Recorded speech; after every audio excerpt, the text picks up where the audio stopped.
Welcome to the Cherry Picker, the horror movie podcast where we like to kill people, but not really. I'm your host, Zach Cherry, and joining me, as always, is.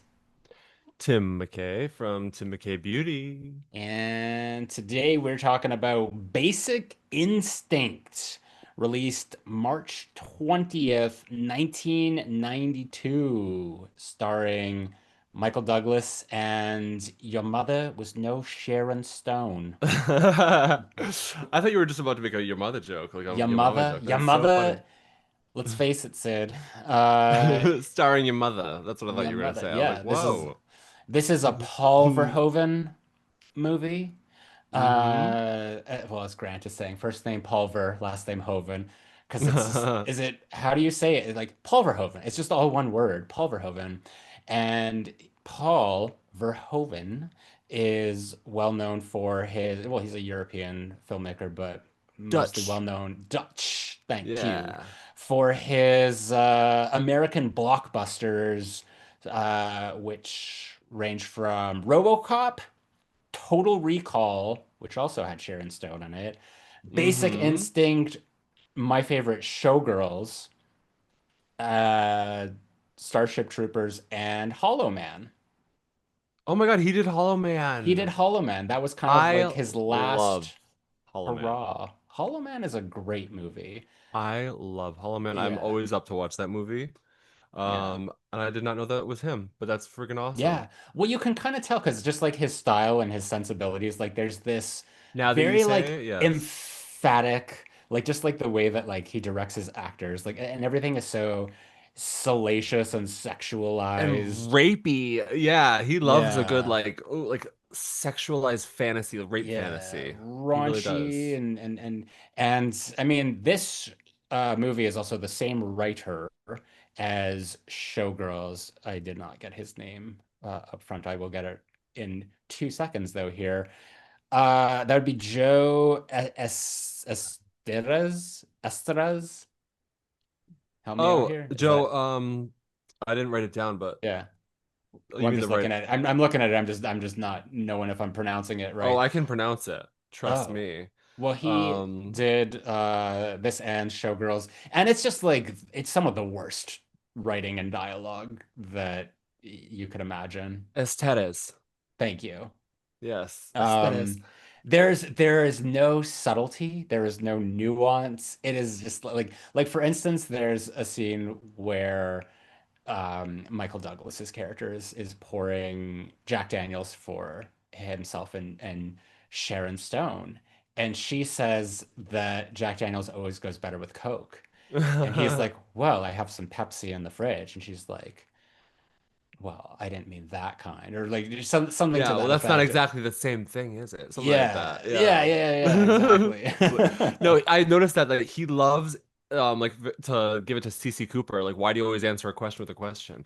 Like that's how I felt like this whole movie was just like them Yeah. like, well, why are you here? He's like, well, why do you think that I'm here? It's like, Hmm. well, why shouldn't I be here? There was just so much of this dialogue that's Yeah. very back and forth and This sexy, but like whole not really saying a lot. movie, yeah, this whole movie feels very back and forth. Now you're making me wish that there was a Paul Verhoeven movie with Sarah Michelle Gellar in it, Oh but my goodness. Oh, I don't think she would ever sign on to what Sharon Stone signed on to. Basically, yeah. be naked and you have to do whatever I tell you to do. And she's like, I'll do No, it. Sarah would never. No, Sarah would like. Absolutely But not. that's a like this movie for sure is kind of like it's pushes the envelope and then like Showgirls even further.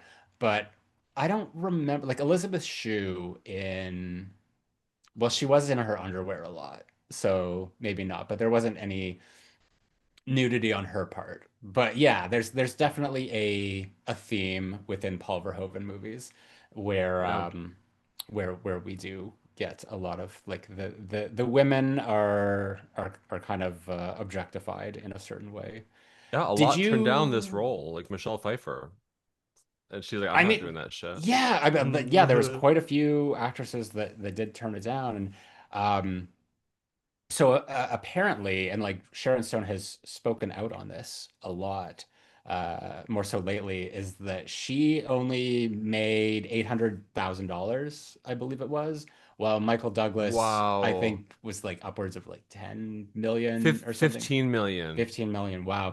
So Yeah. yeah, she's just like kind of like highlighting the gender inequality for pay. Well, he was also a star, This and she was a which is nobody. which is true. Well, I She wouldn't should say have that gotten at least a million. She should have I at least wouldn't gotten a million.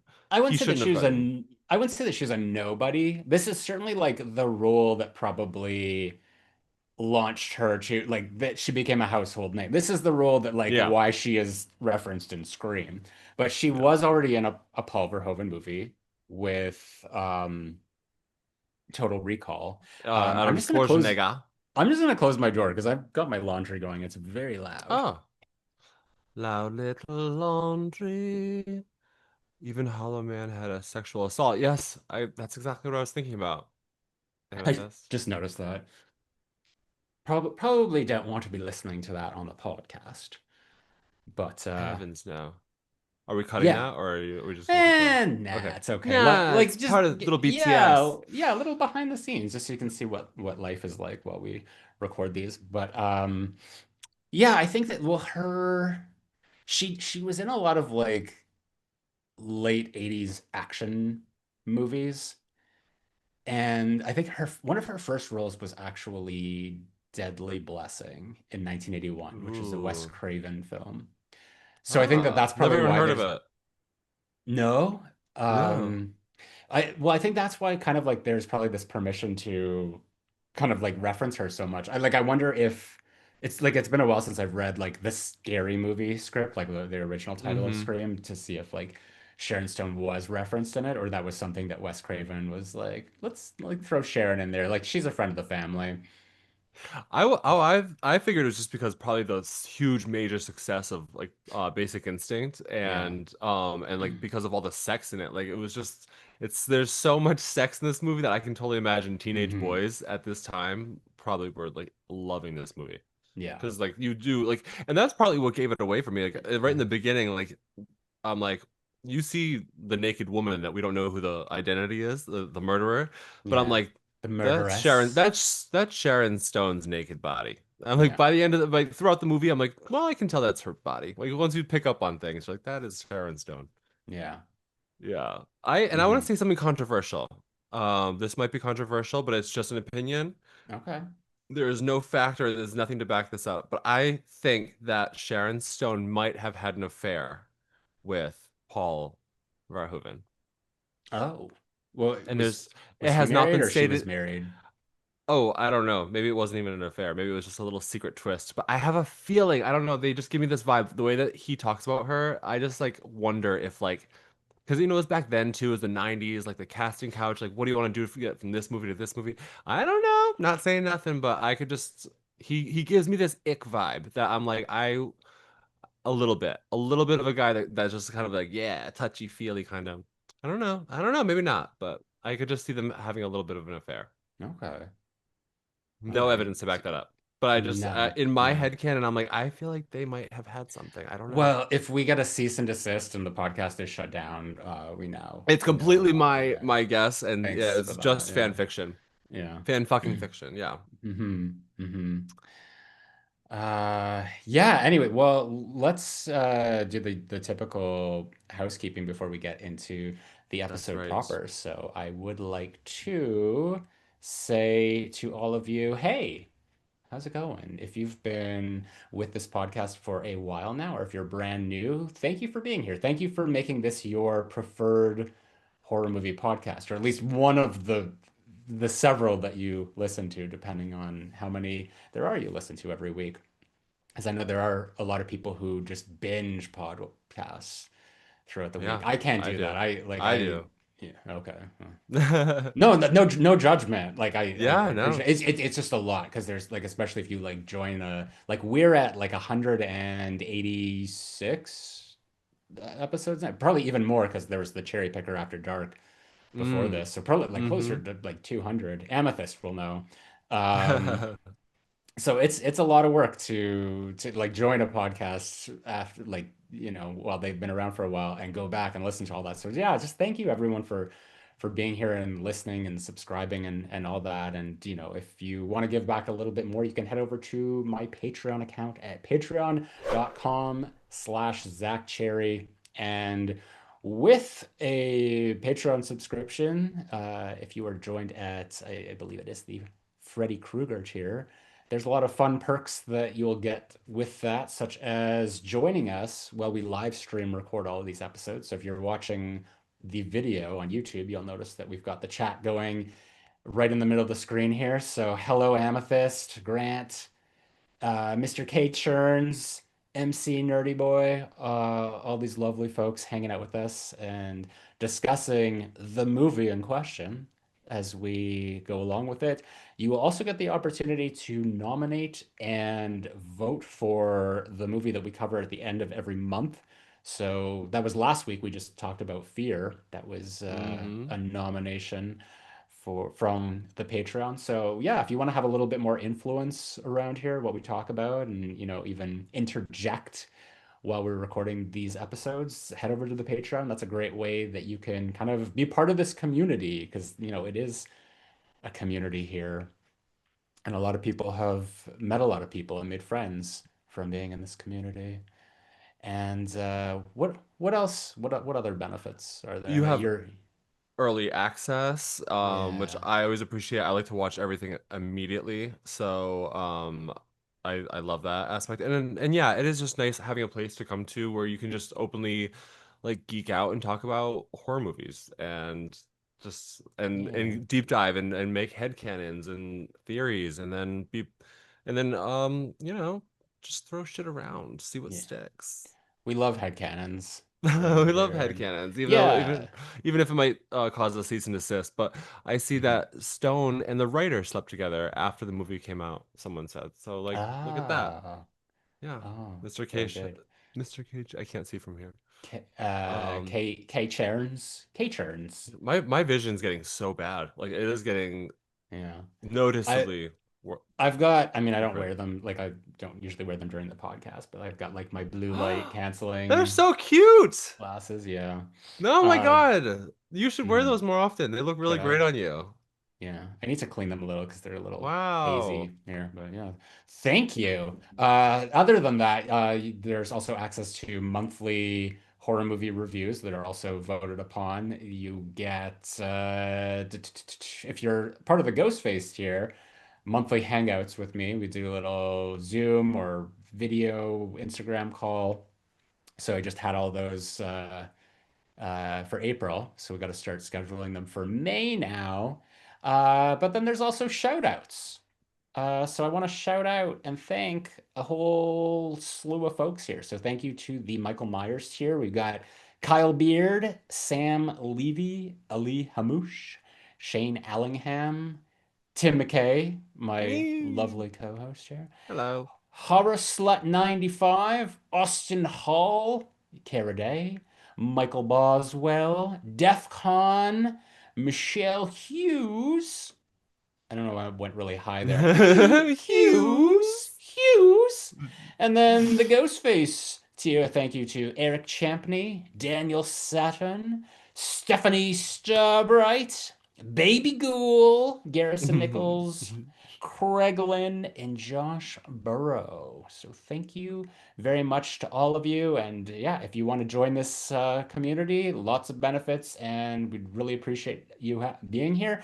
There's also, if you can't afford it, you can even join as a free tier member. And, there's things that you get there too, like extra votes in the poll every week for the cherry picking. Yeah. But yeah, let's head back into Basic Instinct here. So you got a premise for the Yes. movie? Yes. So, in this film, we have a rugged detective investigating a brutal murder who becomes dangerously entangled with the prime suspect, a brilliant, seductive crime novelist. As she spins a web of manipulation and deceit, the detective struggles to separate his intense obsession from the chilling reality of his unraveling investigation in a thrilling, pulse-pounding tale of basic instinct. Maybe. By the way, Amethyst is just saying in the chat here. So there's been 34 Cherry Picker After Darks, 186 main episodes, and 79 old Patreon pods. So that means Mm. that next week is the 300th podcast that I've made. Wow. That is some pretty nifty trivia. Wait, Thank you. that's huge. Thank you, Amethyst. Yeah, there's also an old podcast. Edward, the previous Cherry Picker co-host, and I used to do we did like 79 episodes worth. So that's like it's audio only, but that's more things that you can access on the Patreon. So I yeah. remember those, and I remember like you even did a couple episodes of like where you were watching the movie, right? Reaction like or There was some reaction. commentaries. Yeah, I mean, Yeah, I I don't know if remember they're those. still there, Um, but like I'm not a good reactor to things. Like when I watch a movie, and if especially if I'm seeing it for the first time, like I need to hear the movie. If I'm just like constantly being yeah, like, "Whoa, did you see I know. that? Oh my I God." know. Yeah, like Well, I know that's the one thing is I do have certain reactors I love to watch, but then there's sometimes where I get so pissed off. I'm like, shut up, you're gonna miss something so important. So yeah. yeah, I know. Because then I'm like, I know you're trying to put on a performance right now, but just relax and pay attention. Yeah. No, Maybe I get that. it's just me. Like I just don't have any like I can't emote. I don't have any feelings or Yeah. something. Or maybe it's like my neurodivergency. But I just like I'm like, No, oh, I think that's normal. yeah. I think it's good because you want to take it in and like your mind is working. You're like putting it together. If you just Yeah. like you'll miss too much if you just whatever. Yeah. But but yeah, But what do you think about Basic Instinct? What's your honest opinion? I think it definitely scratched that itch because we were talking about last week that I love a good 90s thriller. Yeah. This movie reminded me of like being a kid when I was like 7 and I would wake up at my dad's house in the middle of the night and like Hmm. the TV would be on and like he'd have like some like channels like I don't know what it was like Cinemax maybe I don't even know what channels they were called but like it Hmm. would be the exact same thing it'd be like a couple having sex but then like there'd be a murder right after and like so and I would always stay up and watch it and always be a little bit like and feel kind of dirty kind of icky because you're like a little kid and you're Yeah. watching this so much sex and, and just yeah so it kind of felt like that a little bit Yeah. but it was good, and I love Sharon Stone. She gave a great performance. I think it was good. It felt a little long. I feel like the pacing maybe for me was a little just at some Hmm. points the conversation seemed to go back and forth a little slow. Like they have sex like 5 times this movie. I'm like I felt like a little bit could have been cut out maybe, but I thought it was good overall. How about Yeah. And you? this is the first time you've seen it, right? Yes, I mean I can definitely remember that interrogation scene, so I don't know if I've just seen clips of it or maybe I've seen, Maybe you you know, saw like the Simpsons parody where it was groundskeeper Willie and his kilt. that might be actually exactly what Yeah. I'm thinking. That's what I'm thinking of now that I remember. No, Yeah. yeah, so I've seen like iterations of it online or maybe just Yeah. clips of it, but this is my first time seeing it fully and it was good. It was Yeah. good. Yeah, how about you? What do you Well, think? Amethyst is kind of agreeing Mhm. with you here. I think it's Oh, fun, but it's a really? little long. I felt Hmm. the need for things to wrap up. It's like the 90-ish minute mark. And I agree to a certain extent. I think that it probably the movie could have been 90 minutes because there are so many sequences here. By the way, I'm kind of okay on it. Like it's good, Yeah. but I'm like especially with like how I feel about showgirls because like I feel like Basic Instinct walked so showgirls could run. Mm. Um, Even though there's not really like showgirls is not about murder per se. Like there's some violence in it, but there's no murder. Um, but it's just I just think that that movie works like just like with the style, the editing, the writing, the acting, like all of it just like suits that world so much more. I mean, I like to think that all of the Paul Verhoeven movies exist in the same world. So it's just like the because it's like some of them are very futuristic, but these ones are more present day Mm. or just, like in the 90s. But with Basic Instinct, it felt like it could have been a little bit more refined. Like I was saying, there's there's not a lot of subtlety, there's no nuance to certain things, and I think that it could have used some because a lot of the scenes feel very samey to me. Like the whole movie just feels like we're kind of cycling through the same five locations. Like we, it's she's got her like city house, she's got Mm-hmm. her beach house. We have his apartment. We have the Police station. Dr. Beth, whatever her name Mm-hmm. is, her apartment. We have the police station. There's the interrogation room, but it's just like it's just like, okay, we're here, here, here, here. Sometimes we'll go like to a venue like the nightclub or whatever, but it's the same thing. And they'll like stop into these places for like a minute. Like he'll drive his car all the way up the coast to go to her beach house, and they'll have like a 2 minute conversation. And I'm just thinking, like, this could have been an email. I mean, Yeah. email did exist at this point in the 90s. It could have been an email. Um, It could have been. yeah. Yeah, no, I agree with that. That's so true. Like um in a lot of these scenes, like nothing would change. It would be a lot of this like mystery, like we're both trying to be sus and trying to be like whatever. And I feel like he unraveled very quickly in this movie. I feel like he Hmm. like cuz in the it's like the beginning of the movie, he's like, "Oh, I stopped drinking, I stopped doing this." And right after that interrogation scene is when he starts pounding drinks back, and like he's like already going insane over this woman. And I'm like, that's happening very quickly. She got under his skin real quick. Yeah, it's again no subtlety, no nuance, and the scenes as well. Like they're just like they feel like just sort of like what the characters are doing. Like it'll vacillate in the sense that like sometimes she's hot, sometimes she's cold, and sometimes he's hot, sometimes he's cold. But it's like the outcome is always the same. It always like culminates in either like one of them storming off or they have sex or like and sometimes they hmm don't even show it, they just show them like after, and you know they're like curled up in front of a fire or whatever. But it's just like there's not really much going on like in terms of like a murder mystery. I think it's a really weak movie. I think that like there's not really much that like discovery as we go along. It's just sort of like information that is being withheld that could have easily been revealed like 40 minutes earlier is now like we're getting around to. And he's like traveling distances to like all these places and finding out stuff that just like, well, do you remember the guy's name? And like, no. What was it? Nielsen? Like, yeah, that was it. And it Yeah, just, that was it. Yeah. yeah, it just feels like it's just like it'll be him like looking for information like when he was trying to find like the Oberman, and then he went and he confronted her and he's like, there was no Oberman, and she's like, I didn't say Oberman, I said Hoberman.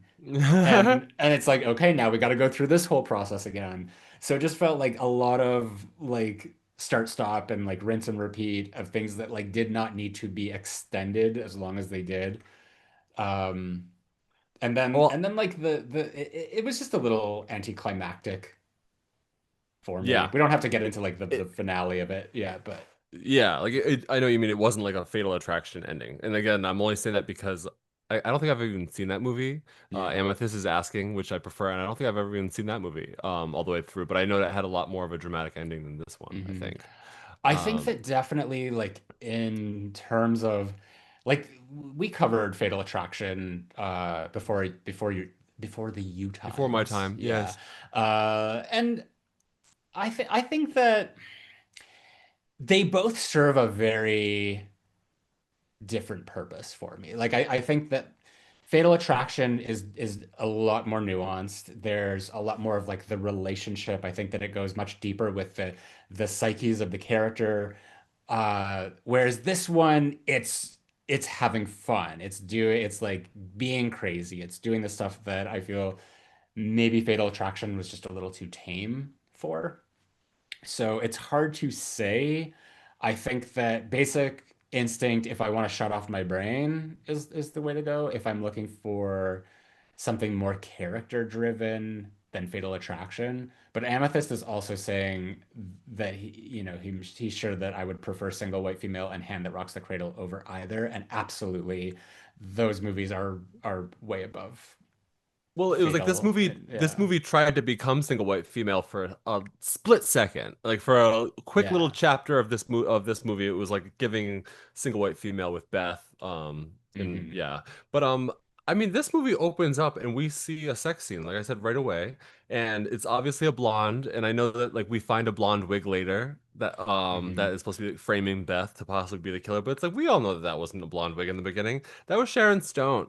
Like Hmm. I just feel like I could tell that that's fucking Stone. Like and so Yeah. like yeah, I did love the stabbing effect though. I thought that was really cool for early Hmm. 90s. I don't know like when she stabs it through his nose. I don't know if that was like a free like a kind of like makeup effect. I didn't freeze frame it, but I thought it was really Yeah. cool. Yeah, so I thought the mystery was weak because I feel like we knew the whole well, I knew the whole movie it was Sharon Stone. And then the opening scene with all the doctors, it's Beth and then there's another psychiatrist and he's a famous actor. Um I forgot his Oh, name. he's also in Single White Female. Yeah, That's he it. Yeah. Stephen T Tobolowsky. Yeah. He's a comedy actor, but he Yeah. Dr. Lamont. He basically tells the audience what this whole movie is going to be about because he's like basically the killer is either the author of the book, which is Catherine, or it's someone that is so obsessed with her that they want to make frame her or whatever, which is basically Beth, who they're going to try to set Hmm. up as Beth. So like it's funny Yeah. that that's the whole question of this movie is, but I'm like, we know it's not Beth. We know it's not Beth. I think that, yeah, like it's pretty clear with the final shot of the movie that it's her. And Hmm I also wonder if, she ended up just killing him after, the credits rolled anyway. There is a hmm sequel. I've not seen I it. I learned that today when I was doing some research. I don't think Oh, it did very okay. well. No, it came out in 2006, and I remember it being like a huge thing, like the the press for it was just like Basic Really? Instinct 2, like this, it was gonna be like a huge thing. Like I think at that time, like, they're probably thinking of like Hannibal as like a sequel to Silence of the Lambs and stuff. I think that they were probably, wanting it to be a big thing like that. And yeah, it sort of came and went. It was just like people who did see it, and there was very few hated it. So it was just like a massive flop. The budget was 70 million. It made 38.6. I don't know how it Um, could have been 70 million. Like, as what a in it? sequel, I as a mean, sequel, I don't, who knows? But I mean, I haven't seen it, but I'm just like, that's a big budget for a sequel. yeah. Well, this one is 49 million. We know that 15 of that belongs to Michael Douglas. It made 353 million at the box office, Hmm and it could have also just been a thing that like it was just the times. Like, a movie like this is very 90s. In the mid 2000s, I don't know that like this. They might have just tried to emulate the same kind of vibe, but like you don't have Paul Verhoeven, you don't have that style. It probably just hmm felt very disconnected. So the only connective tissue was really Sharon Stone. That makes me think of Cruel Intentions, and Cruel Intentions 2, and then there was Cruel Yeah. Intentions 3, and how like the second one and third one like actually I don't remember the third at all, but I know the second one was Yeah. supposed to be the same characters, maybe it was a prequel. They were all Um prequels, yeah. yeah, yeah, and it's just you just can't do that. Like I don't know. I mean, granted that didn't have Sarah Michelle Gellar in it or Ryan Phillippe or anything like that. Yeah. At least this one had Sharon Stone in the sequel, but I just feel like that magic is kind of lost when you do it so much later and Yeah. different crew and different Well, we're visions. getting so many sequels that are coming out like years and years later than originals now. Like it's like great, like like sometimes 20 or 30 years will go by. Which I mean, I get like if you look at Psycho 2 came out 23 years after the original. So Mm. it's just, it's strange when something, I guess when there's like a call for something and they're like, yeah, we're gonna make a sequel to this movie. I mean, like for instance, you were talking about you went to see Devil Wears Prada 2 Yes. this That's what's this on my mind right weekend, and now a it's like lot. that's 20 years past, but it's just like, like I don't know that anyone was like asking for that. I mean, maybe they were, but it's just like it's here, and I feel like it's this like nostalgic thing where people like Hmm really want nostalgia right now. And Yeah. you know how I just feel like nostalgia is overrated. I think that in the 2006, nostalgia probably wasn't that like we, especially like from the 90s, we weren't so far away from them that people weren't really interested in it. I think especially for like the horror thriller genre, they wanted they wanted new stuff. They wanted things that were grittier. Like this is 2006. It was, there's like a lot of like your Saws and your Hostels and stuff like that. And Mm. if there Hmm. was like anything that was IP, it was remakes, and everything was gritty, and everything was just like morose and violent and Dirty. darker. Yeah. Yeah. So I don't know, maybe because I didn't even remember a trailer for Basic Instinct 2. Maybe it was just a little too polished I just remember her at the time. bangs. I don't know if Yeah. she was wearing a really bad wig. I think Mm, that's all I remember.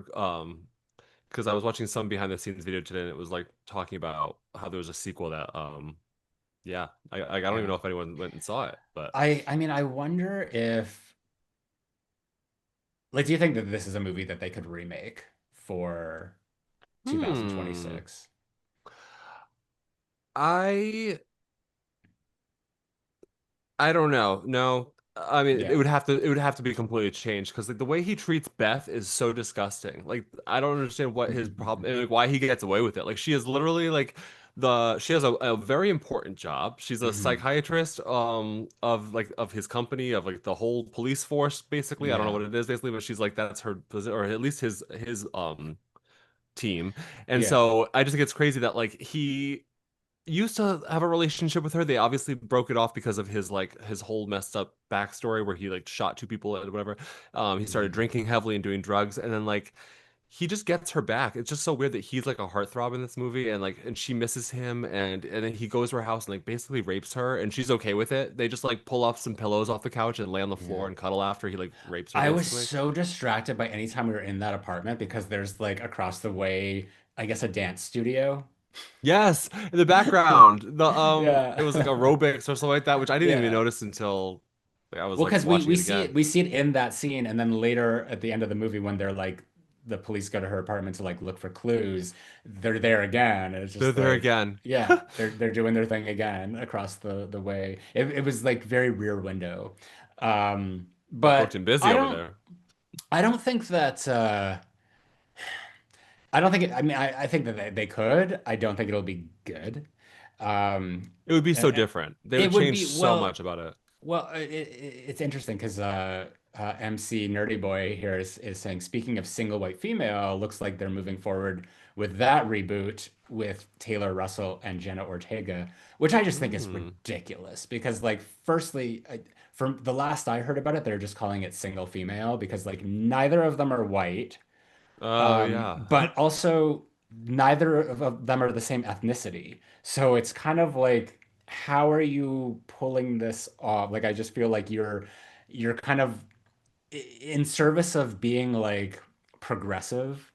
They're almost like Hmm. they're taking the DNA out of the movie. They're taking away the fact that like Yeah. this woman is making herself look like this other woman, and unless there's some sort of like complexion change that's going to be going on Yeah, like or unless it becomes a something, racial thing, like yeah, kind of like that then movie Slanted. which would be wild Yeah.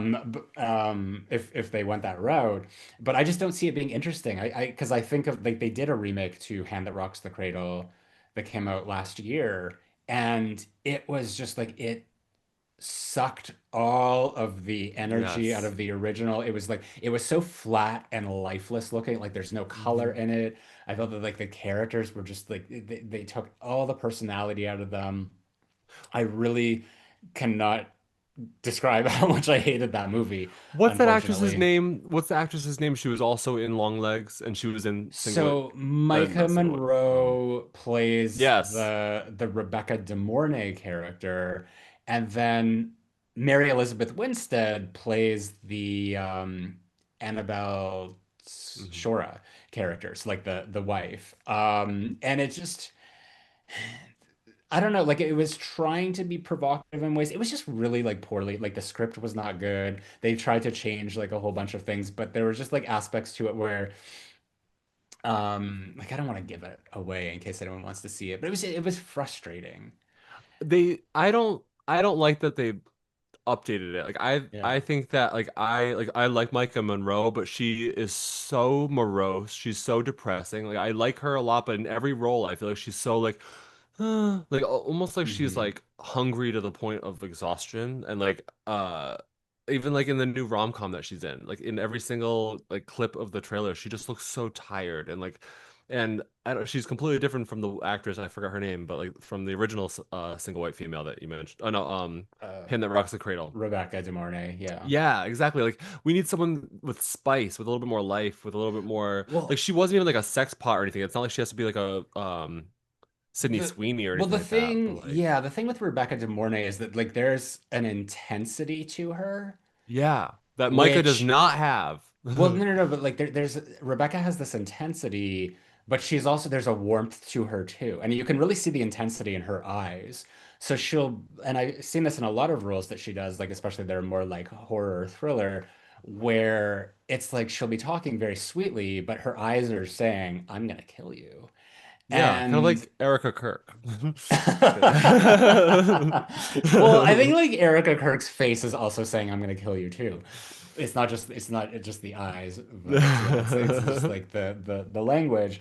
But yeah, it's definitely and I'm not saying that this is something that Micah Monroe is unable to accomplish because every actor has their own skill set or something that Yeah, they I don't can know if she was bring. And right for the role, but for the I don't know. Like, character. I think that like for that movie, for Hand That Rocks the Cradle, the remake, Mary Elizabeth Winstead was more of the standout to me. Like, even though like Hmm. she had the less interesting role, I just think that like what she was doing was more interesting for me in that movie. But I think that like the casting was good. Like I like both of those actresses, and when they announced it and said that they were in it, like that caught my attention. I'm like, oh, I want to see this movie. I'm interested in what that's going to be. I'm not as interested in whatever the single white female thing is. Like I don't think that that's going to. We already had a remake to Single White Female. It was called The Roommate, which had Hmm. Leighton Meester of Gossip Yes. Girl in it.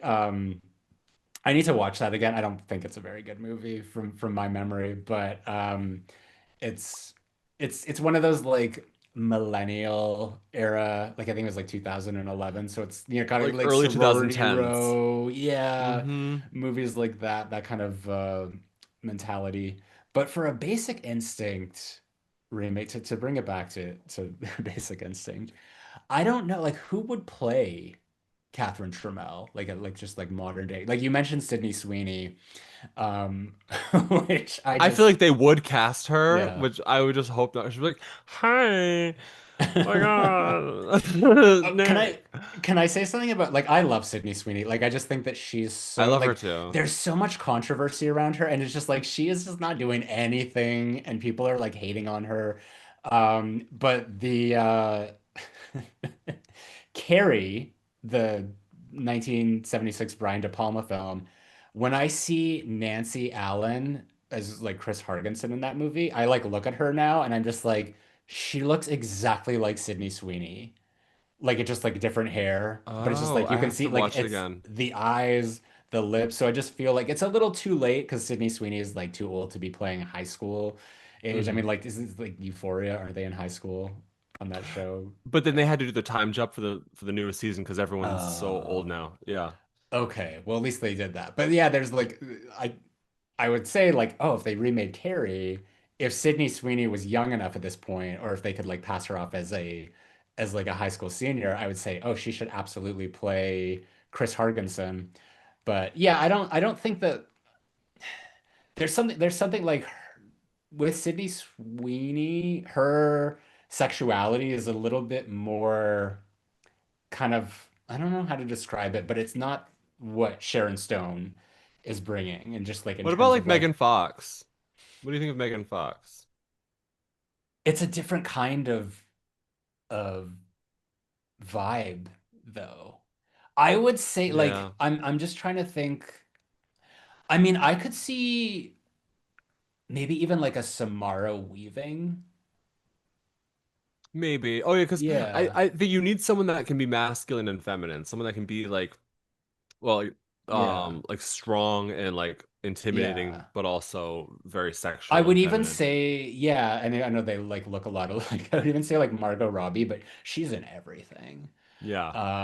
But like I like even that like might be like a more appropriate like casting choice just for Catherine. Because yeah, there is like there is the masculine energy that Catherine has that like really needs to be there. And I don't think that Sydney Sweeney has masculine energy. No, she's very passive. I don't think that Megan Fox has masculine energy. And is like what is where's Megan Fox been? What has she done? She did something called Subservient Oh, recently, I want to say. I didn't like that one, but she did this did you see the one, it was a Netflix movie where she wakes up chained to her husband and he shoots himself in the head and she's like Oh chained to his dead wow. body, and it's so good because he did it on purpose, and like she's in the middle of nowhere in the middle of this like winter storm, and she like Mm, is like chained to his dead body now, and there's no like, he threw away all the knives, he threw away everything, like cell phones, and so she's literally trapped there, and so like that was actually really good. yeah. But she was in Jennifer's Body back in the day, and Well, that's but you're right. I don't think she could play as like in charge, as like thoughtful, because that's one thing. I mean, even Paul Verhoeven yeah. acknowledges in an interview is that he saw Catherine as kind of like the devil because she's a little clairvoyant in this movie. Like for her to be able to plan this whole thing the way she did, like it's almost like, where did the plan begin? Because you have to be a genius. Like the whole point was, her whole plan all along really just to set up Beth, um or did Beth just happen to be a part of like, and she just kind of Well, fell along into this, I because it mean, seems like Beth had to, she knew Beth from all the way back in the day, and it seems like, was this whole plan just to set up Beth and frame Beth? well, we know that there was at least like this goes back at least a year prior to when the other guy was digging into to Beth. Hmm.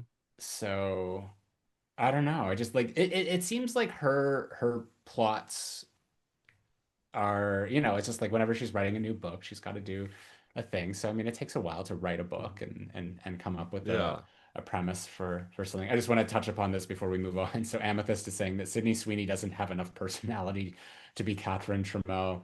Mr. K Churn, Yeah. speaking of Euphoria, they would probably cast Zendaya in a Basic Instinct reboot. Oh, Honestly, no. but like I could see Zendaya more like appropriate for that role than a Sydney Sweeney. Actually, since I saw her in the drama, Yeah. I will say actually maybe, because remember I said last week when I saw the drama that I was actually surprised with how like feminine and beautiful, and like I don't know, just like, I guess I'm used to seeing her on Euphoria, which I don't watch Yeah. Euphoria, but every clip I've seen, she just looks so like methed out or like so drugged out and stuff like that. So that's why Yeah. I was like, no, I can't see that.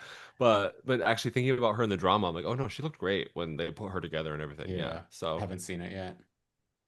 it Um, was good. yeah, I mean, I think that for Catherine, it's like part like she probably had two agendas. Like one of them was to, yeah, like get back at Beth or whatever, but also to just like mess with Nick. Yeah. And because that's the because it is part of like writing her book. The thing that was like ironic to me is that the very like he shows up at the beach house towards the end of the movie, and the pages are printing out of the printer, and he's looking at them, and then she kind of walks in, and she's just very cold and just like, well, my book is done, I have no use Mm-hmm. for you anymore, so bye. But then she's like got that older lady there, and it's just like, well, the book that you wrote about her is finished, isn't it? So like, why are you still hanging out with her? Like, Like there's keeping this her like, around. yeah, there's like contradiction. And like, were they also banging? Like, what's the story there? That Um, was weird. Like, do you guys have yeah, a sexual relationship too? Because I mean, is everyone in this movie a lesbian? Um, yeah. I'm That's like, that's another thing. I feel like I mean, this movie, why it's like works so well for the early 90s is because it was so risque with all like the lesbian stuff. it was Whereas like, taboo. yeah, like they're really presenting it, but it wasn't like I feel like gay is more taboo, as opposed to more like lesbian stuff. Like that's the thing, like Mhm. more male audiences will be okay seeing like two women. I always like go back to like that episode of The Sopranos where he's in therapy and he's just talking about how he's so disgusted by like the idea of like two men together, but then he's like, but that Jennifer Beals show where they're the lesbians. That's a good show. I like that. So I feel like that was just sort of like the mentality. It's just like, yeah, we're gonna watch two women, like kissing and just like the implication of sexual intercourse.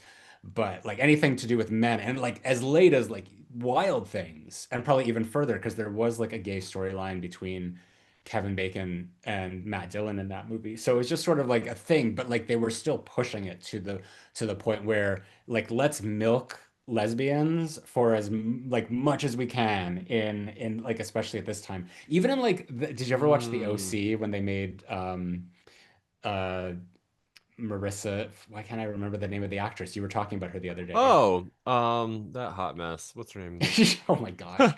Um, Mariska, Not Mariska Hargitay. no, Mariska Hargitay, SVU. Yeah. No, Misha Misha Barton. Barton. Yeah, Yes. yeah, because there's like a whole thing where her and Olivia Wilde were girlfriends on the show for like a that just like lasted a few episodes, but that was like a thing like pushing boundaries. And then meanwhile on Melrose Place, and this would have been like in season two where they gave Matt a gay kiss, they had to like take that off. Like it wasn't aired. They just showed them Mm, starting to go in for the kiss, and then they showed another character's reaction. So this was just a yeah. thing. Like in that time, it's just like lesbians everywhere. Even though it was like they tried to sensationalize it as much as they could, but there would be nothing gay. Hmm. Interesting. I don't know why the movie Yeah. Soul Survivors is coming to mind right now with Eliza Dushku. Oh, right. Wasn't there like a And she's like randomly lesbian in that movie, even though she wasn't. Like she had a boyfriend, but then she like in that dream world she that they're was in. fluid. Is I guess Yeah, like that's the term that they would. I hate that movie. It's so bad. I know, I know. It's I so that was a bad. movie that another movie that I watched as a kid that I felt like kind of dirty and like bad Yeah. watching it. Like I felt kind of grimy watching it, but I liked it because I watch anything with Faith, anything with Eliza Dushku in it. Oh, absolutely. Even Wrong Turn. Yeah, Um, I loved that movie. Are you kidding me? When that movie came out, I was obsessed. no, same, Um, but that's another one that's sort of like tainted by nostalgia for me. yeah. Because I'll get a lot of people that are like, I'll talk about my opinions of like how I think like how I know, not to be cocky here for a second, how I know that the original Scream trilogy are great movies, and they'll just be like, you're just, biased because of nostalgia. I'm like, no, like Oh, shut up. I know what I like. There's a lot of Yeah. movies that I really like. Wrong Turn is a great example of something that I really loved. And when I watch it now, it's kind of like, well, no, that's not good at all.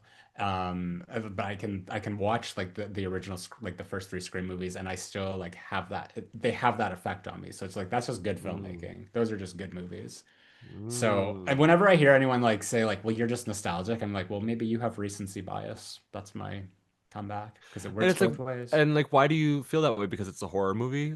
Yeah. Like I don't know. Could I talk shit about like Jurassic Park? And I don't know. Like I don't know. Yeah. Um, but yeah, apparently this movie had a lot of struggle with the MPAA, getting it down to an Mm. R rating. So they had to like, I guess, edit it down like 8 times.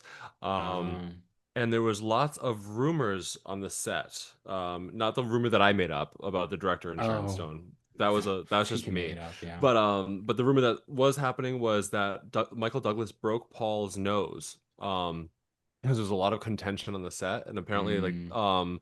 so it was never like proven. They never like had filed it down, but there was basically they were arguing, and then Paul was being rushed to the hospital with a bloody nose, and he claimed that it was just a nosebleed, but it was like while they were fighting. So there was that interesting gossip. And then Do Douglas and people go to the Stone, hospital for a bloody nose? Like, just put some I know, right? tissue up Right. there. Yeah. I would think that it would only be because you're worried that the bone is broken. Um, But and then Douglas and Stone kind of had some contention on set because she was such a strong woman and such a strong presence, and she yeah. played every role, so everything's so strong, and he wanted to be the star and he wanted to be the man, and like so I guess he didn't like that she was one-upping him, so they had to do a lot of the scenes twice, and like play it where like they did it her way and then they did it his way, and yeah, I think they ended up keeping a lot more of her stuff because that's how Paul wanted it, Mm. but Well, yeah, it'd be interesting interesting. to like. You don't really see a lot of him these days. Like I think he's does like some television and stuff here and there. Michael Douglas, I mean, like he's very old now. very old now. Yeah, because I mean, like in this, he was probably like in his 40s. So Is he with Catherine Zeta-Jones, yeah, Yeah, they've yeah. been married since like at least Wow. the early 2000s, and yeah, she's probably like 30 years younger than him. But Hmm. he yeah, I don't like see him around very often anymore. Just sort of like his father lived to be like quite old as well. Like I think like he made it like past 100. Um, Wow. And I wonder if Kirk. he Yeah.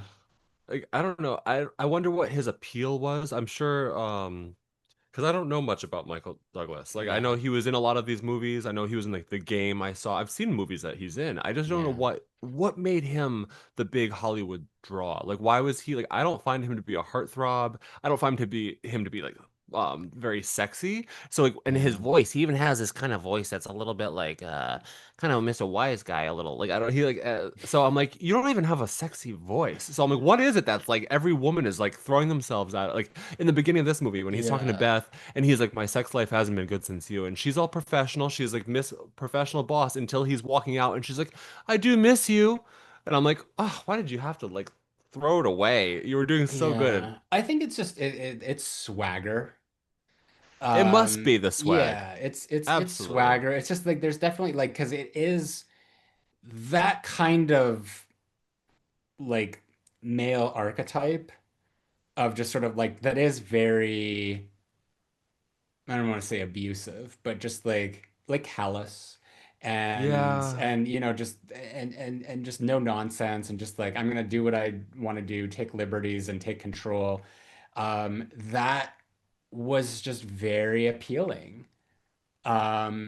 And I think to a certain extent, like I think that that is like I like you hear like a lot of women talk these days and they'll like you know talk about like you know like the more I guess like the sensitive types are just like how men are supposed like the kind of decorum that they're supposed to have nowadays, which I just you hear like women are just like, well, we're not attracted to that, but we're not allowed to say that we're not attracted to that, or Yeah, that we're not allowed to right? say that we are attracted to that. So it's just like it's Uh-huh. almost like a private thing. So I feel with like a character, like an actor who's sort of like perfectly casting characters like this, just sort of like this like smug D-bag of because it's you know it's not unlike his characters in like Fatal Attraction and whatnot that was just it. They were just kind of like attracted to the personality and just like a man The that would confidence. Yeah. yeah that would just go in there and just and start brawls with people in the middle of nowhere, even though that'd be like I can't believe you did that, that was so embarrassing, but like damn when we get home we're gonna be doing it, you know, like that's Yeah. Because like even that like when he like in this movie, like, there was a few times where he like was like forcing fingers in the mouth or I don't know what he was doing, but he was like being like yeah, Yeah. this like You know dominant what? man. You know what it was? Because he was watching Hellraiser. And I always think of that scene where I think it's the Chatterer when he has like Kirsty and he's got like the fingers in her mouth. So I think that he Uh-huh. just like fell asleep watching that and he's like, how can I use that? I want to do that to Yeah. somebody. I know. Yeah. 'Cause because I forget who does he do that? Like who does he F from behind? And it's like very dominant and aggressive. Is It's that Beth. Beth? No? Yeah, Yeah. Beth, yeah. Yeah. Um, but yeah, just like some wild see, and then she like loves it. I'm like, I can't believe that this is Well, just she like, but said, well, at first that's she's like, no, don't. But then it like yeah. proceeded. It was very like Sean Connery, James Bond, like just like earlier See, that wouldn't era, fly Pussy nowadays. Like Galore. that like is like everything now is about Yeah. so much consent that like to the point where we have like Blake Lively's who are saying that like she wants consent for every single touch on a set. Like I can't even imagine back then like the sex scenes. There was Yeah. no protections on set. It was whatever the director wanted, you just did. No, So like intimacy yeah, exactly. coordinators or No something. I mean, maybe they like coordinators. intimacy coordinators have been around for a while. Well, I For forgot. No, no, but but they're wasn't it Heather Graham recently that was like saying that can't stand intimacy coordinators nowadays? Like she was like, I'm trying to act. Maybe it wasn't Heather Graham. Maybe it's another actress. yeah. But she was saying like back in the '90s and stuff like you would do a sex scene Mhm. and like it's always uncomfortable, but it is what it is. Now like with someone every step of the way being like, oh no, you have to Yeah. touch him like this and you can only touch like this. It takes away the acting. Yeah, I think it should always come down to the performer and what Yeah. their choice is in particular. Like you can't just say, you know, like we're gonna give you an intimacy coordinator and all that. Because wasn't it like Anora they didn't have intimacy coordinators? That was the thing. Oh really? I don't remember. Yeah. Um, so like there is a part of it where like, it's the performer might just be like, yeah, like I'm trying to act. I need to be able to Hmm. do my thing. I can't have someone like telling me what to touch or where to go or things like that. But then there's other sets where it's just like, no, there should have been one because like this was just, Mm. I was put in a situation here that was like very uncomfortable. So, that's just things where like people need to talk to one another, like just ask questions and just be like, do we need to have one? Is like, what Hmm. what works for you, et cetera and so forth. I feel like this is a case where it's just like people deciding on other people's behalfs, which is just so Yeah, much of like what everything is nowadays. Of just like, true. I'm gonna be offended on this person's behalf for that. So now I'm gonna make up rules to regulate what that person can do because I'm just assuming that they're going to have an issue with this. So I feel like I would have yeah, been afraid of Michael Douglas on that set. Like the way he was, if I was the actress playing Beth, I'd be a little bit like, yeah. oh my God, like he's gonna rip my lip open or something, like split my lip. She Hmm. was she was gorgeous. I don't know who she was or if she's been in anything else. Jean Triplehorn. Oh, She's not she's quadruple horn, not quadri she's just the three. just triple. Okay. The movie that I remember her from, other than this, was Very Bad Things with Mm, Cameron Diaz and Christian Slater. Have you seen it? no. Oh, it's so good. It's like it's a bachelor party that they go to Vegas and one of them accidentally kills a stripper. So they cut up her body, and it's a comedy. They cut up her Yeah. body and dump her in the desert, and then they just sort of like have to contend with like each other. And just because there's like, people that are like, we have to go to the police. So it's just they kind of like all start turning on each other and murdering each other, leading up to like the day of the wedding between like the main character and his fiance played by Cameron Diaz. And it turns out that she's like the worst one of them. Like she's just like the most evil and like willing to do anything at like any cost to just have her perfect wedding day. But the Jean or Jean, I think it's just Jean. She plays the wife of, I think it's Daniel Stern's character, like the guy from Home Alone Mm, is okay. in it. So yeah, I just remember her from that movie. Interesting. Yeah. Yeah, she was good. She was Hmm. good. Yeah. Like, I thought it was a good movie. I just thought it was, yeah, very weird that like you have Catherine who like kills this rock and roll guy because she wants to write a book about it, Yeah. and so that all works out perfectly. But then like the police that are coming after her, she like did she know that her old school classmate was part of the police force and she works as a psychiatrist and that like so I'm gonna infiltrate. I'm gonna get one of these guys who I know is weak because he's newly sober. I'm gonna like manipulate him, and it's gonna Yeah. in turn manipulate her. I just feel like a Yeah. lot of it is like how the director said like very clairvoyant. Like it's kind of like she is just the devil. Where a lot of it like kind of Yeah. happened ironically or by chance or by everything worked out perfectly, I but mean, in an entertaining well, way. Beth does say at a certain point, like the reason why she didn't divulge more information is because she didn't want them to know, like, oh, you hooked up with a woman Yeah, in college, sort of thing. And yeah, I mean, but I'm I not a can buy it. Like, lesbian. yeah, yeah. I had sex No, with her, but I'm not a lesbian. I love the line when he's like he confronts Beth at her apartment, I think it is. And Mhm. then when he's running off and she's in the hallway and she's like screaming down to him, she's like, she's evil. She's brilliant. Yeah, exactly. I know. That reminded me of what is it from? Oh, like Glass Onion when it's like, did you see Glass Onion? Yes. And like Don't the guy's remember like, it. how everyone the whole movie is like talking about like the billionaire and how he's like so brilliant. I know how he's like so stupid he's brilliant. Like that's the whole thing. But it's like no, Yeah. he's just dumb. Hmm. But He's yeah, no, so she really dumb is. that he's smart. Yeah, exactly. Yeah. But no, Catherine realized like she just everything worked out for her kind of in this movie where like everything went according to plan. Like everything that happened was because she planned it and that's exactly what she Yeah. wanted to happen. And like they found out exactly what she wanted them to find out because Yeah. she's a psychologist, so You she know what would have been knows. interesting if Basic Instinct 2 was like I mean, obviously, 14 years is just a really long time to like make a Yeah. sequel that like takes place at the same time. But if it was just sort of the same movie, but like the reverse perspective, so we just see like everything Mm. that Catherine, we just see her like running up the stairs, planting the wig and like Yeah. the bloody like police poncho and the ice pick and all that, and her, at the like the rock star's place at the beginning and like leaving afterwards and all that. Oh, what did you make of? Okay, so the girlfriend that she just sort of like keeps around, um, Roxy. Roxy. But at one point, he called her Rocky, and I was just like, did I miss Yes. something? Me too. That's so funny Yeah, you say that because I literally wrote like I was like Roxy. I had to cross it yeah, out because I was like, oh no, it's he called her Rocky, but that was like a joke because she was being so tough. Like Rocky. she was Yeah. acting like Butch. I think you have like a So he little called her eye Rocky. on your notes there. Oh yeah, You I do, yeah. doodle. You doodled. Yeah. I like to make eyes. I just move it over a little bit because I think it's not coming in on the. There Oh, we you're go. right. Yeah, There we yeah. go. There we go. Yeah. There we are. Roxy, yes. Um, yeah, because I forgot the.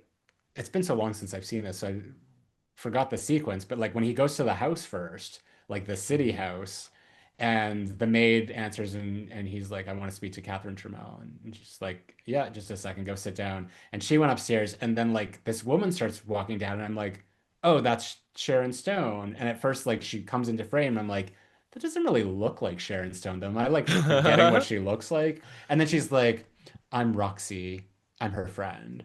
And it's just like, why didn't we just cut this scene out? This scene could have been completely excellent. I mean, I guess they wanted to introduce this red herring, but Yeah, she like waits till just like the end of like a portion of the conversation to be like, it's yeah. I'm not Catherine. Yeah. Yeah, they could have just went to the beach house first. Like there's just all this like meandering and rigmarole to get to like certain things. It's just like plagues this movie. But there was another bit where I had to like stop and rewind it several times because I was just so confused. So at the end of the movie, when what's the friend's name? Like the cop, his partner. I love him. We didn't even talk about him really, but Gus. I love Gus. I So think he was my favorite Gus, character. when Gus goes like in because he's like, I no, remember you're off, you're suspended, stay in the car. Yeah. And he goes upstairs and we're just seeing like the elevator and it's just like building up to the fourth floor. And then Nick like looks up at the building and he just like has this like intuition or like I was like, Epiphany. did he see something or he kind of like had this realization or was there something significant about this location? And I had to keep like pausing it, going back and being like, what am I missing here? Do you know what it was? What?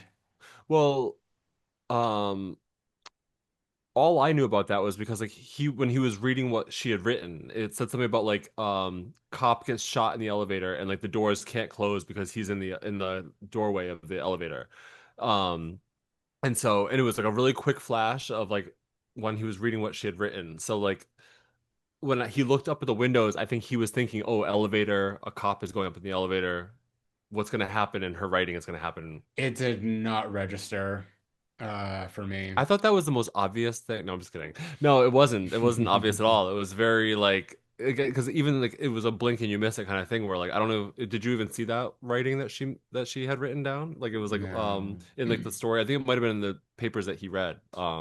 But yeah, it said Oh, like like when cop. he like just the scene before when he went to her house and she's like, Yeah, and it was like cop gets shot and like falls down in the elevator and like I mean, unless it said specifically like room 405, yeah, I don't know which why it would apparently like didn't even make him think of exist it. that they revealed, but like that's a thing where I need like a flash. I need like a flash of like him like looking at that page Yeah, again or just something like exactly. that because that was just confusing. It was just like, wow, he's like a psychic for some reason.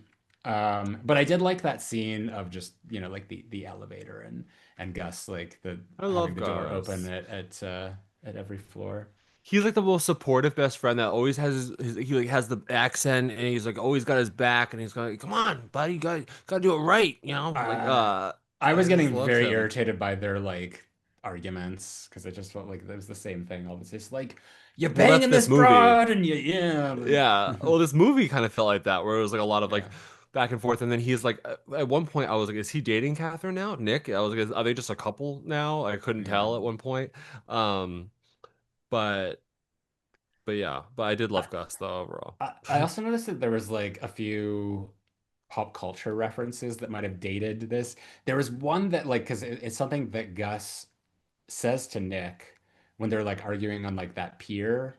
I forget what it was that Mhm. he said, but then we get the keys with like the gigantic Bart Simpson keychain on them. Oh yeah, that's what she was taking out of her pocket That's what when she was taking he. out of her pocket at the end, but it's just like that was a choice for sure that they're just like we're gonna have Hmm. this like like and it wasn't just like a little one, it was like huge. It was bigger Yeah. than the keys. Uh-huh. So it's just like just in case you forgot like when we are, this is like the peak of like Simpsons popularity here. Do you think that that was marketing? Maybe that is why they did the groundskeeper Willie interrogation scene as sort of like a A wink and a crossover? nod, just to Yeah. be like, we saw the reference that you gave us, so we're giving you one too. Um, Yeah. yeah. Because like what else? Oh, there was the Pizza Hut. That was the obvious. Or was it Pizza Hut?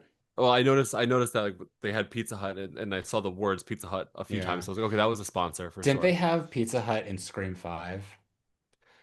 Yeah, I'm like, what is Yeah, Pizza because Hut's it's very whoever does Pizza Hut's PR is very good at getting their their yeah. pizza in movies because I feel like it's always Pizza Yeah. Hut. I thought it was funny because Um, in Scream 5, it's when Richie is like watching the YouTube videos, but the mhm. box is like positioned in a way that the Pizza Hut logo is actually like on the underside. So it's That's like hilarious. upward. So it's like, yeah. We'll get that name in there somewhere or another. Yeah, we got it. We got Um, to figure it out but somehow. I loved Roxy's hair in this movie. Like that 90s bun, that like very like Hmm. 90s. It's called a French twist. And Right. it's actually the same bun that what's it Catherine does when she wears the white dress. When they so Yeah. she they go to her house and she's in like a just an extra large t-shirt and her hair's down and she's like, I'm gonna change. And she goes in her room, she puts on the white dress and comes out, her hair's in a French twist bun.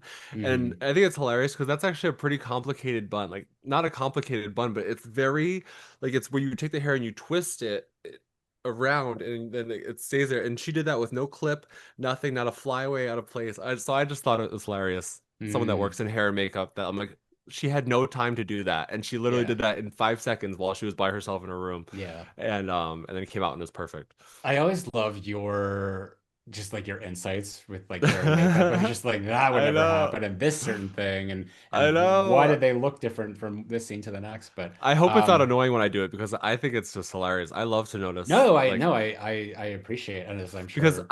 I know like I mean I've only done one film, but like I just think it's and that's what I want to do more of, obviously. Yeah. But I just think it's hilarious when you're doing it. It is such a hard thing because like you're like sometimes like you'll film like a scene that's halfway through the movie and you're like, how do I want her hair to look in that scene? I don't even know yet because like we haven't gotten there. And it's like, but whatever you choose is you have to get there somehow. So it's like it just makes me think of Hmm. situations like that where it's like, did they shoot the interrogation scene first and then like they had to get her hair like that? I don't know. You never know. But or Yeah. maybe it just wasn't that big of a deal to them and I'm the only person thinking about it. Yeah. Well, But Amethyst is saying that the hair and makeup insights are always fun, Tim. thank you. Thank you. Also, Mr. K. Churns is saying the original script was called Love Hurts. In the movie, one of Catherine's books is titled Love Hurts.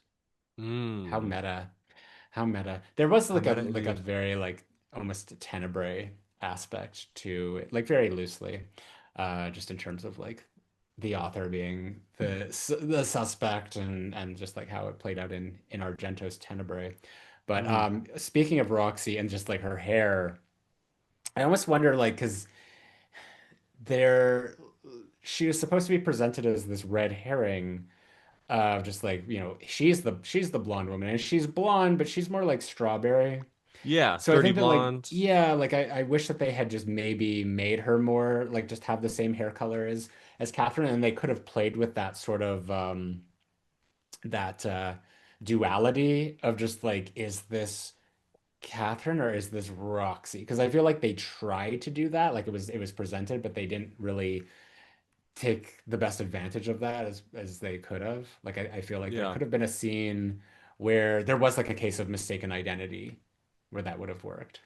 Well, they tried to frame her with the whole car chase scene where she hits Yeah. Nick with the car and then she goes off the cliff, and spills out of the car dramatically and like looks beautiful as she does it. Do you think that Um, Catherine was did that or like was in the car like jumped out before that happened? Imagine.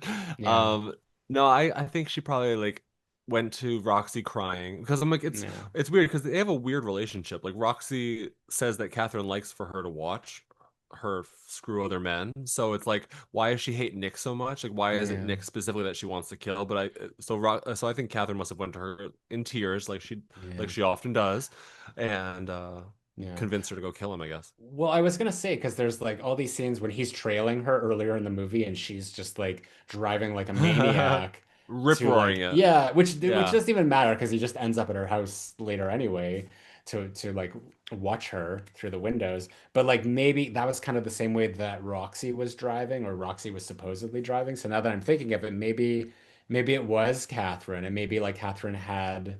I mean, was there a moment where he lost her for a moment, like when she was chasing him or whatever Um, where Good question. I don't yeah remember. I because I don't could remember. if she's evil and brilliant I would think that like everything it wouldn't just be a case of like well I had this diabolical scheme and then this whole thing happened with Roxy which is sort of like fine whatever or did she you know set that up as well that's just what I'm thinking like how brilliant is she like what is how high Well, is her IQ how much does ultimately, she plan she was having sex with the guy in the beginning of the movie with no condom on, and like, and there was bodily fluids everywhere. So I feel like yeah wouldn't they have gotten her DNA, or was there not yeah DNA in the early 90s? I mean, I think that like for DNA, because this is always like such a like a misconception, because they have to have a record. Like Of the person already. there's not just like this magical computer that exists that has like everyone's fluids in it.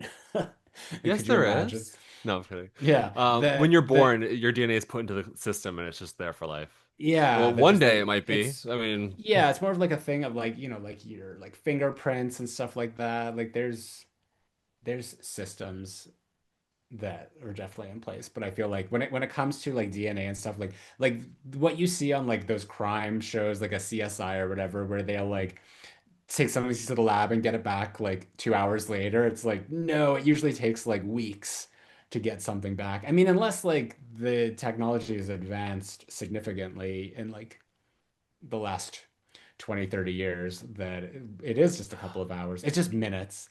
AI has the results in 20 you know seconds. who? Sorry to to change the subject really quick, but you know who would have played the role greatly of Catherine, I think. Greatly. Yeah. I think she would have done Charlize Theron, but I was, like 10 years ago.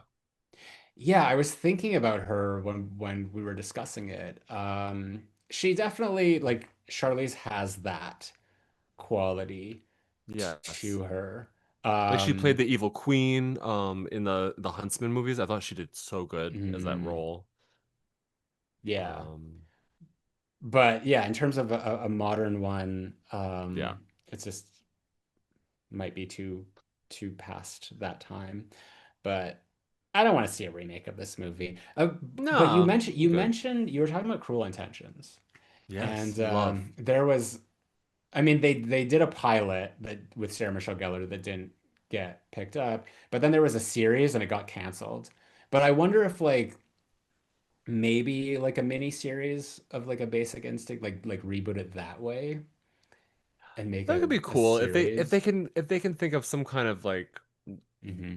something new to do with it. Well, And maybe make yeah. I was gonna What do say you- because they did a Fatal Attraction. I haven't seen it yet, and we talked about it during that episode. There was a Fatal Attraction TV series with Joshua Jackson playing the Michael Douglas Mm, part. yes. Um, so maybe that's something like maybe rather than make these movies that because that's the thing. Like if you're making a movie, you're gonna be like remaking a lot of like the same elements. Like it's just gonna be hitting the Yeah. same beats. But if you have like an 8 episode series, I feel like that's where you can expand on the lore Yeah, kind of and like really Harry kind of Potter. like yeah like make up like like write more original content into there to sort of justify the idea of the IP being remade, where you Yeah. can get a lot more. You can like explore characters like Roxy much further, and that other lady, the older lady who had like killed her family, and like even Yes. Beth and characters like that. So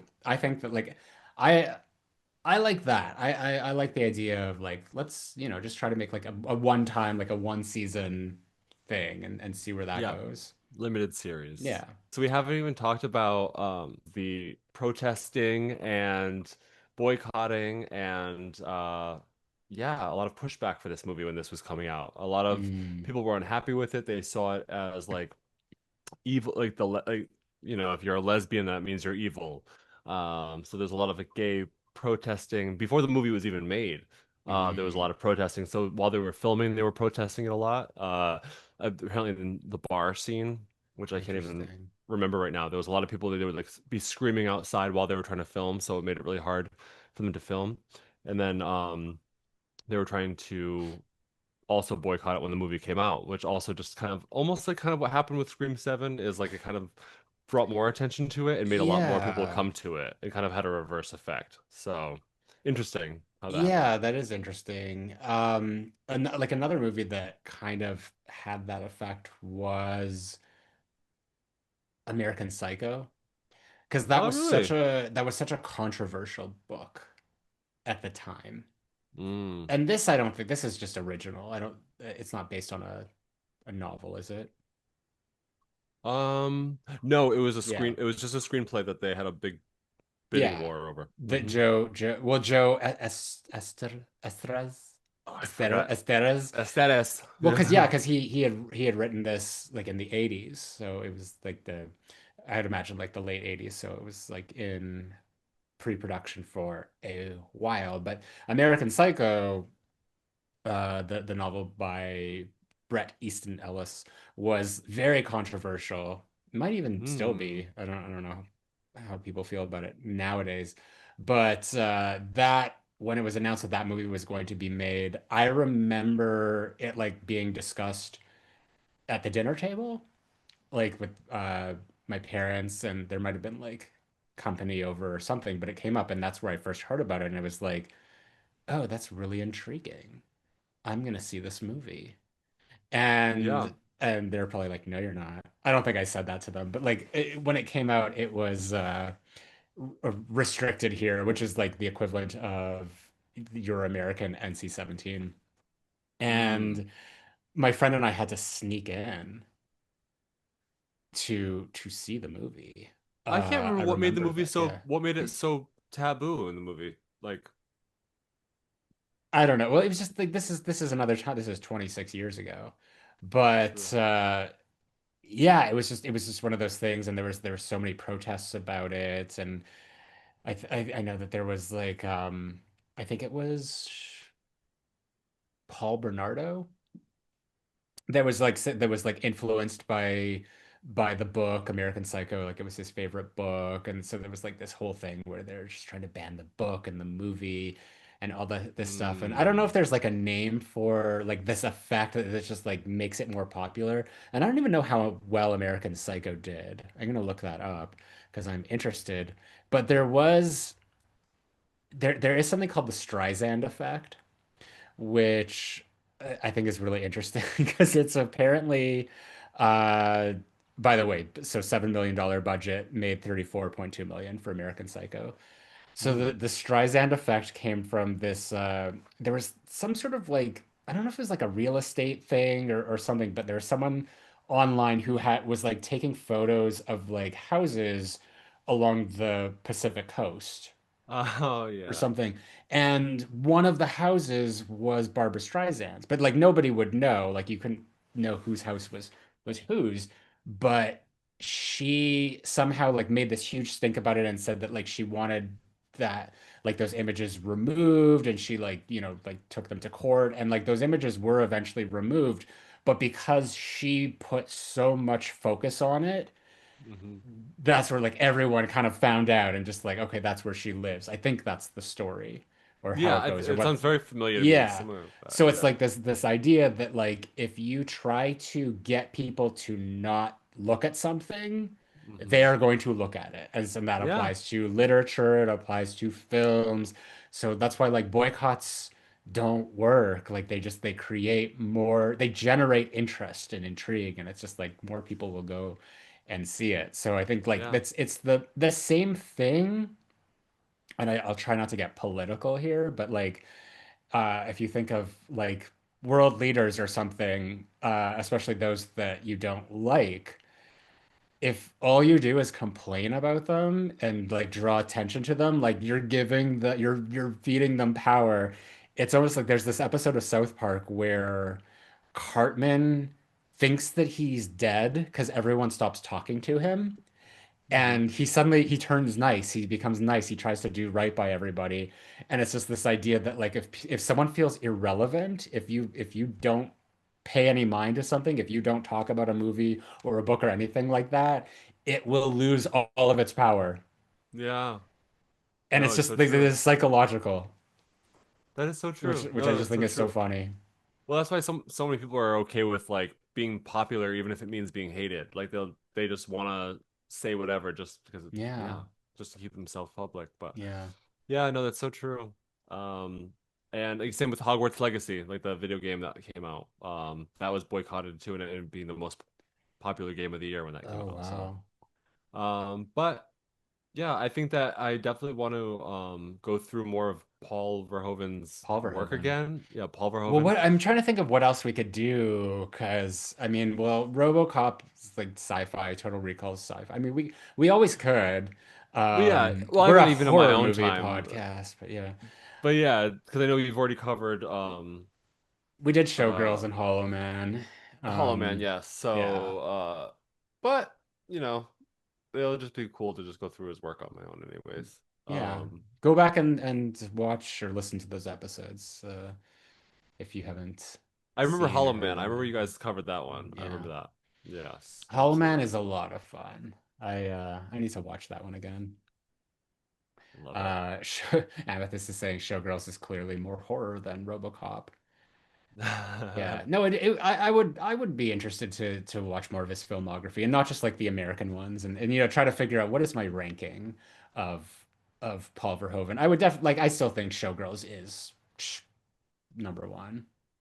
Yeah, I mean it's Mhm. I guess like you're right. There wasn't too much of it in the Hollow Man, but a lot of his work, like Showgirls, there's a lot of rape. There's a lot of like There, aggressive it's sex. in Hollow Man for sure. Yeah, oh, It's there is there. rape in that Yeah, one. Yes. Oh yeah, yeah. So it's a yeah. never It's he there. just likes Yeah, that topic. He likes that taboo sexual deviance. yeah, But it's yeah. fun to watch sometimes. Art It's and art. his it's art. Yes. Shall we pick All some right. cherries? Let's get to the cherry picker. It's not like we kill people on purpose. All right. Last week we asked you who deserves to die the most in Fear.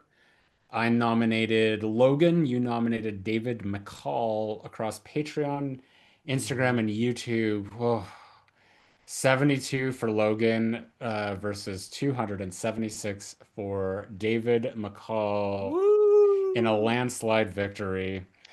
Adrian Phillips. I'm going to cheat on this one and say David is the alternate reality Max Caddy. Caddy? Is it Katie? Caddy? Robert De Niro from Cape Fear. That was never imprisoned for his crimes. That may be giving a bit of acting credit to old Marky Mark, though. You know what? I've never seen Cape Fear in all of its I think I yeah. have seen it once a zillion years ago. It's like someone gets out of prison and comes back. Yeah, no, yeah, it's Yeah, yeah. You know what's so something funny like is that that. you and I haven't even discussed what we're going to cover next week. We haven't. Yeah, so I Well, think we wait, know now. is that bad? Oh wait, oh, is that what we're gonna do? Typically it is. We're just so like we haven't even discussed that beforehand. Uh, Blue Box 87. Both are evil. Logan is a bit more upfront about his true nature. David is more manipulative, and that can be more dangerous, so he gets my vote. Plus, it's Marky Mark. Hmm. Nicholas Wetzel, although David spelling the word ever as Eva has annoyed me for several years, plus all of his other crimes, I guess I'm just gonna go with whichever one of them took out Kaiser the dog, R.I.P. I mean, we Hmm. don't know who did it. It might have been the other dude. Forgot his name. I think that would be the hardest thing to convince your friends, let's kill their dog and not just kill the Yeah. dog, let's rip the head off. Like I'd be like, whoa, I thought we were just gonna mess up their windows or something.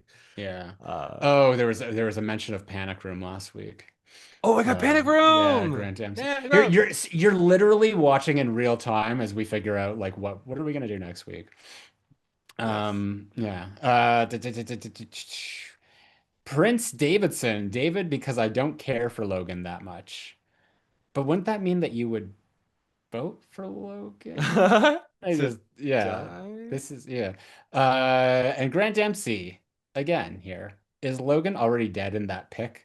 I vote David then, because in the world of this poll, Logan's already taken care of anyway. I believe that's like you can see like the flare from the gun fire. But yeah, that's the only image that I could really find. There was another image of them online that I wanted to throw up on Instagram, but I forgot, where they're all sort of like it's his gang and they're all just like standing around in what looks like a graveyard or something, but it's just like it looks like the cover for a boy band album. Yeah, Or not like a a boy band grunge, album, but some grunge rock just a band. yeah. A band of boys, but not necessarily a Yeah, boy band. like Uh Nirvana or something. yeah, or Bush X. Oh yeah. Um since there is so much Bush in this song, there's so much Bush.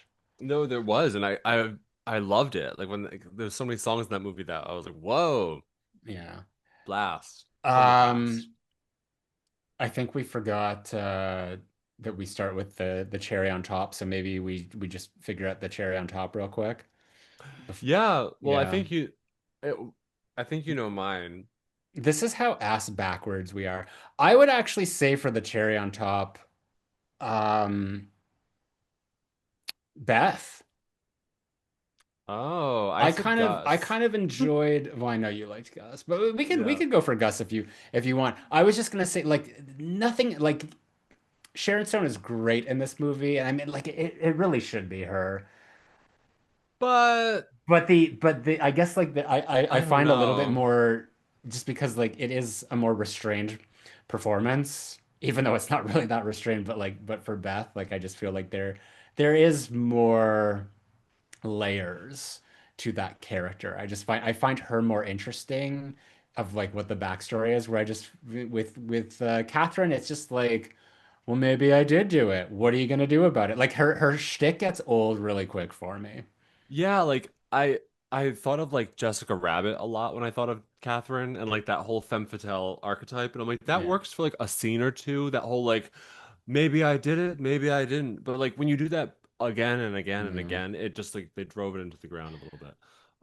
What are you gonna But do? Charge me for smoking? but I did like about Beth. I liked that like when he thought it was her for a minute and she Yeah. wasn't having it. She's like, "Oh, yeah, right. What did she say? Did she say it in casual conversation? Did she say it after when you guys were in bed, Nick?" And I was like, "Wow, she's just brilliant. She is really Yeah. smart." Yeah. The only thing that she does that like pisses me off is when she's like clearly he's like got his gun trained on her. He's like freaking out and she's just like, "What Uh-huh. are you doing?" Like slowly walking towards her just like maybe All creepy. that's not how someone would react in a situation like that. So I don't know. I'm kind of undecided. What do you think? Um, I guess out of the main characters, I guess it would be Beth. Yeah. Because Gus isn't really in the movie a lot. I just like him because I thought he was adorable. But I guess out of main characters, we can do. You wanna what does he say? Like fuck like you wanna fuck him like Minx and have Rugrats with him Oh yeah, and with live the happily Rugrats. ever after when he brings you Pizza Hut. And she's like, Yeah. I don't want regrets. Um, Yeah. but yeah, no, we can go with Beth, and then Yeah. yeah, for Who's who your should pick? die, Yeah, who's your pick? I'm gonna say Catherine. Interesting. Any reason It- why? Well, just because I think she's so annoying. I think she's so annoying. Yeah. She's so smug. She's so like, and she has no reason to kill people. Like, I mean, I think it's just that she's doing it just for her art, just for her like, Yeah. just so she has something to write about. But, um, I don't know. I think she's just gotten away with it for a long time, and Mm. I think she's a murderer, and I think she deserves to die the most. Murderer. Murderer. Murderess. I'm gonna nominate Detective Nick Curran Good. because he just, to me, he's the real villain of the story. He's just a very uninteresting, like, just this male archetype that just like I don't know what's going on. Like they said something about like his wife committed suicide or something, and that's like contributed to like his addictions and things like that, and just like him having like these because it was like he had shot some people, and that was something that was what had Uh-huh. affected her or something. So I don't know. It just like it But feels he was like coked out. He was coked out when he shot those two people. yeah. So he was kind of a bad guy. He's just sort of like a dirty cop that we're like forced to care about. Like he is the audience avatar, and I just Yeah. find him to be such an uninteresting avatar for that's why I'd rather watch the movie. I'd rather watch the Catherine Trammell movie in this case. No, And then yeah. he like when he gets interrogated. By the way, like I actually do love the interrogation room. It's probably the most interesting location that they have in the movie. But she has hers, and then they take him back and put him through the whole process. And he's literally just like verbatim doing her shtick. It's like you're not even original. You can't even like do your own like quippy interrogation lines. You're just repeating everything that she says. She's got you wrapped around her finger, and he's saying that he's like fallen in love with her, but he's like doing it in like this sort of like nonchalant way. I don't know. He just sucked. I hated He felt him. slimy. He felt Yeah. slimy. In my notes I wrote, I was like I out of nowhere I just wrote Nick's weird. Just because he is. Like he Yeah. gave me oh, and he's like rapey and like and doesn't take no for an answer. I mean, granted in the movie she ended up Yeah. liking it, but like that's not how that would always go. Bad So temper. Like he's just like uh he's attacking he's a his sick son of a bitch. yeah his coworkers. He's like just keep your shit in check. Don't get suspended. All these Yeah. like he just did everything wrong. And then like yeah, just as the magical intuition of their and then killing our cherry on top to boot. So yeah, F him. One thing I did think was really weird though was when I think when he's in the police station they take away his like stuff, right? Mm, And I think like one of the cops like holds a gun to his head and they're like, "Okay, relax." I'm like, "Whoa." I'm like that's a little bit dramatic. I mean to hold a gun to someone's head. It was like amongst his peers. I'm like they wouldn't do that. yeah. But um but Yeah, yeah, he no. needs to relax for sure. Nick was my second choice. So like if you had one and you chose Catherine, I was gonna choose Nick for sure. Because I think that Mm, they're both villains. They're both unlikable people that yeah. both, you know, Nick was my first yeah. choice, so I'm glad that you chose Catherine because I need to get back in Cool. this race. I've That's Yeah. 2 weeks in a row now, I believe, that I've lost, so maybe more. And if you want to check, there's actually thank you to Amethyst. If you go on the links on our YouTube, you can access the spreadsheet that has all of the cherry picker results and then some. Ooh. So, anyway, if you would like to participate in the poll, which we hope you do, vote your heart, vote your conscience. There are several places where you can vote. Firstly, Patreon. If you don't even have to be subscribed. If you're, that's just a free supporter over there. It's an extra free poll that you can access, so you can just really vote for your pick 3 times if you want. Head over to Instagram at the Cherry Picker Pod and make sure you're following us there. And also here on YouTube, subscribe if you would prefer to listen to the episodes. The RSS feed link is in the descriptions down below.